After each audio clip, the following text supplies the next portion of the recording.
This is our 17th lecture. The title of the lecture is Subject-Verb Concord. What is the meaning of the subject-verb concord? We will see first. Concord means agreement, relation, unison, composition and friendship of subject with the verb.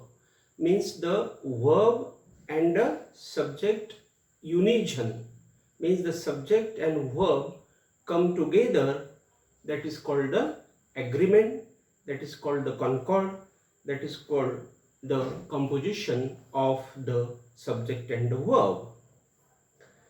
If the subject is singular, the verb is also singular, and if the verb is singular, the subject is also singular. The main point of the discussion is that the subject-verb concord, when we learn, we must see the important thing that if the subject is singular, where? In the sentence. If in the sentence the subject is singular, the verb is also singular. And if the verb is singular, the subject is also singular there. This is called the subject-verb concord. For example, we will see some sentences. The first sentence is, I am busy. The second sentence is, you are busy. The third sentence is, he is busy. And the fourth sentence is, they are busy. Means we have taken 4 examples here. In the first example, what is the first example? I am busy. I am busy. In this sentence, I is the singular subject. Am is the singular verb. And busy is the complementing word. Means this word is complementing the sentence, or this word is helping the sentence. In the second sentence, what is the sentence second? You are busy. In this sentence, you is the subject, that is the plural subject. Are is the verb, that is the plural verb. And busy, again, there is the complement. The third sentence is, he is busy. The third sentence is, he is busy. In this sentence, he is the singular subject, is the singular verb, and again, busy is the complement. In the next sentence, what is the next sentence? They are busy. In this sentence, they is the plural subject, are is the plural subject, and busy is the complement. When we see these 4 sentences, we learn that if the subject is singular, the verb is singular. And if the subject is plural, the verb is also plural. This relation, this concord, or this agreement is called the subject-verb complement. Now, we will discuss about the collective noun concords. Means there are some words in English which are called the collective nouns. Now, we will see the concord, the agreement about these collective nouns. For example, my family is number 1 in my village. My family is number 1 in my village. Again, we can say, my family are number 1 in my village. Why do we say like this? The explanation is very clear that my family. When we think that when the family is singular or when our family is one group, because our family is a group of people, when we think that the family is a group of people, so it is a group, and this group is the singular noun, and that's why we use their is verb. And when we think that the family is a group of people, means there are 2 people, there are 4 people, or there are 10 people, means people are more there in the family. So when we think that the family is plural, this word when is plural, we use their are verb. So the sentence is here. How? My family is number one in my village, and my family are number 1 in my village. So these collective nouns are singular as well as plural. The second example is there. The government is popular. Again the sentence is the government is popular. Again the sentence is the government are popular. So here again this government is singular as well as plural, and that's why we have used there is and are. We can take some examples of the collective nouns. So the first is audience, team, committee, group. These are the collective nouns, and all these collective nouns are used as singular or as plural. But people, police, cattle always receive the plural verbs, because people is also the plural noun, police is also the plural noun, cattle is also the plural noun, but in the grammatical sense, all these means people, police, cattle, they take the plural verb with them. Why? Because this is the rule of the grammar. Then next we will see that a noun phrase of amount or measurement. Amount means what? A particular strength. Suppose 1. When we say 1, that is the amount. Or measurement means when we say again measurement means 1 liter, that is 1. So a noun phrase, that is called amount, and that is called the measurement. And when the noun phrase is showing the amount and the measurement, these noun phrases also are considered with the subject-verb concord. For example, we will see 15 minutes is allowed to everyone. 50 minutes is allowed to everyone. In this sentence, 50 minutes is the word which is showing time, duration, and time and duration, these two words are singular, and that's why 15 minutes here is the subject, and this subject has taken here the verb, and that is the is verb.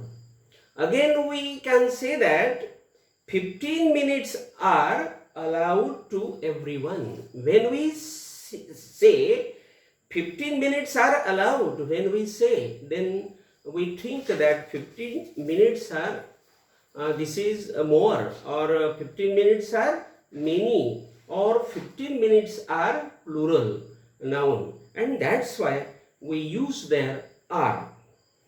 The second example is there. 20 kilometers is a long distance, or 20 kilometers are a long distance. Again the same thing. 20 kilometers is the distance, so it is singular, so there is the singular subject. that is the is a subject. Again, 20 kilometers is the plural. 20 kilometers means this is the distance of 20 kilometers. That is the plural noun, and that's why we can say 20 kilometers are a long distance.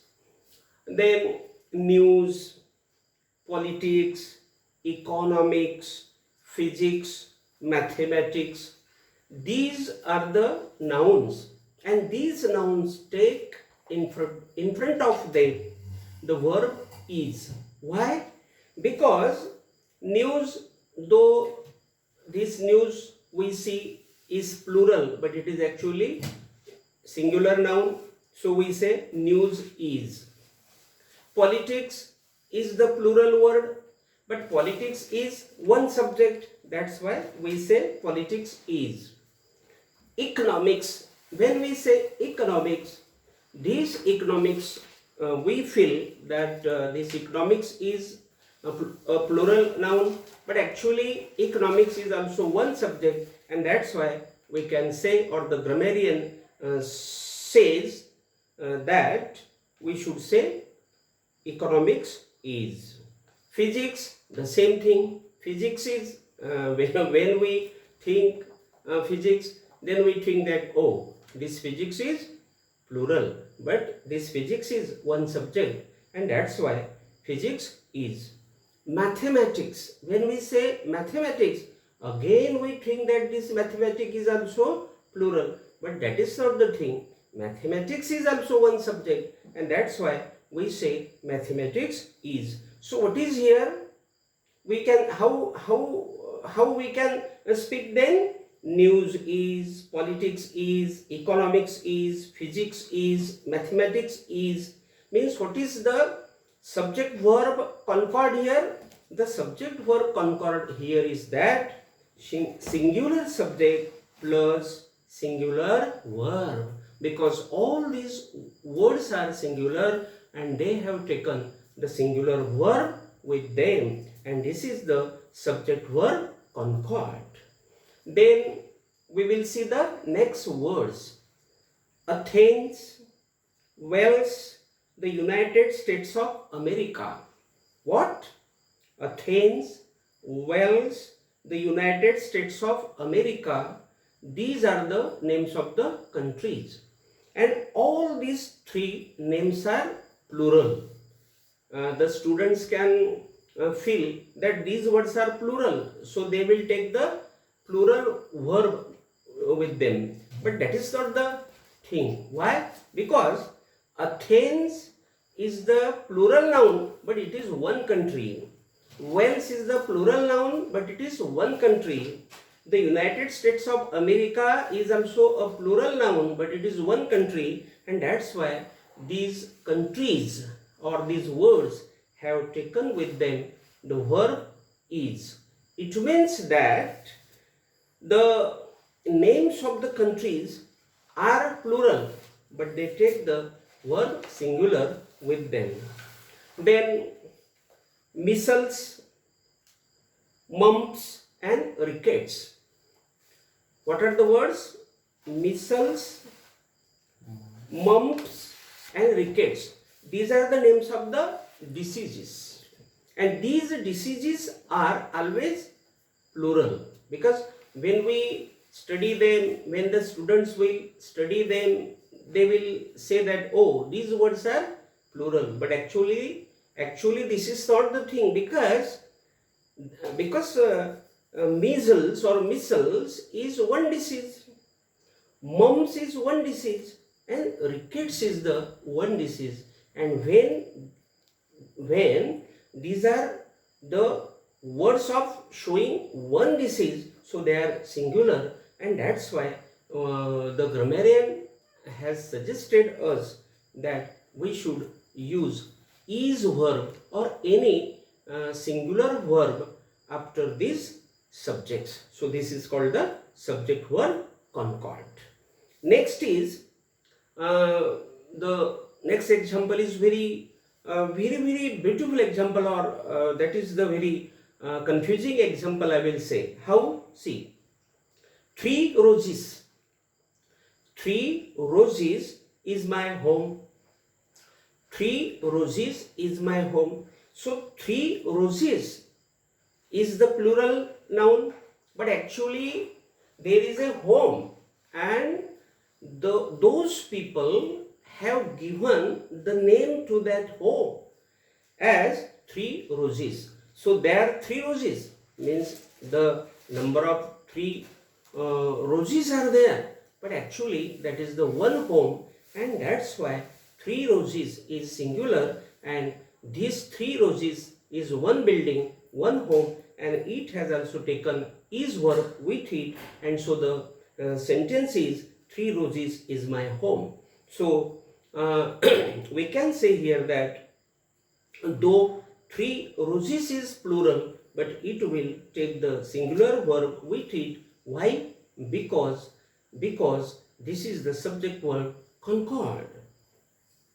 Then again there are some words which are said as spectacles. Spectacles are 2, 1, 1. Spectacles, scissors. When we cut something is cut by the scissors. There are 2, that is the pair of scissors. Trousers. So trousers means we wear trousers. This is also the pair. Pants means we wear pants. This is also the pair. And pajamas, this is also the pair. These words are completely plural, and that's why here the grammarian has suggested us to take the verb are.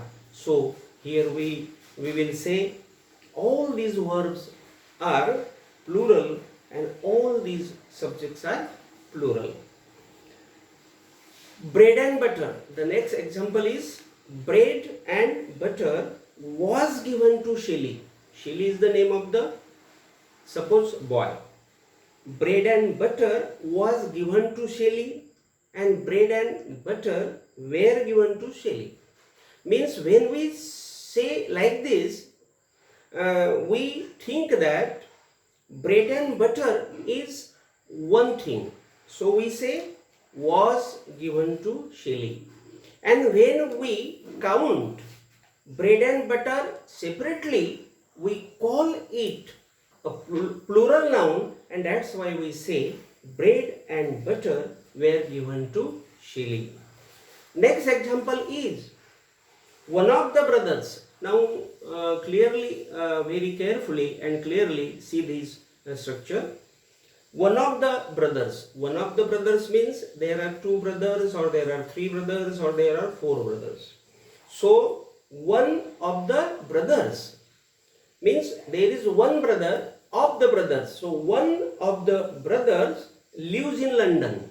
So there is only one brother, and that's why the verb has come lives. Lives means the verb is singular. This verb has taken here the simple present tense, and that's why the sentence has become one of the brothers lives in London. Many people or many students use here the plural verb. How they say one of the brothers live. In this way they say, but that is not the correct sentence. The correct sentence is one of the brothers lives in London. Next sentence is neither of them knows me. Listen carefully. Neither of them knows me. Neither of them knows me means what? Nobody knows me. Means this is also the singular structure, and that's why we say neither of them. Neither of them means there are some people, and out of them or out of those people, no one knows. Means that is also the singular subject, and that's why we use there the singular verb knows, and that is also the structure of the simple present tense. The next structure is more than one person has died in the fire. See, more than one person has died in the fire. Here, more than, don't think of more than, but think of one person, and so when we think of one person, then for that one person there is the has verb or there is the singular verb. So always this structure is spoken as more than one person has died in the fire, or more than one person is there. In this way we can talk this structure always. Then next structure is there is a man in the garden. There is a man in the garden. So here there is the dummy subject. There is a dummy subject, and is the verb there for a man. For a man. So the sentence is there is a man in the garden. This sentence is spoken again like this. How? See, man is there in the garden. Man is there in the garden. Now man is the singular and is verb is also singular. So we can speak this, man is there in the garden. And next sentence, there are many girls in my class. There are many girls in my class. Means now again there is the dummy subjects there and the verb is are. But this verb are has come for many girls, because many girls is the subject there, that is the plural, and for this subject this are verb has come there. We can speak this sentence like this. How? See, many girls are there in the class. Many girls are there in the class. Or we can speak, there are many girls in the class. Here we have finished our today's lecture 17th, and again our moral thing we should do, and that is about the corona. What is corona? Corona is the demon according to me, and this demon has not stopped still, and it has made the life of people very difficult, and everyone has come into a particular panic or sorrow, and the situation of man has become very difficult, and this situation has packed the life of man. There are many beggars, and they are very away from food. They are not getting food also, and many people are dying also. Many rich people have also died, and poor have also died. So this corona has nothing to do with a poor man or with a rich man. So to keep us safe from such a demon, I will request my student to stay at home, take care of your parents, elders and small kids. Thank you very much.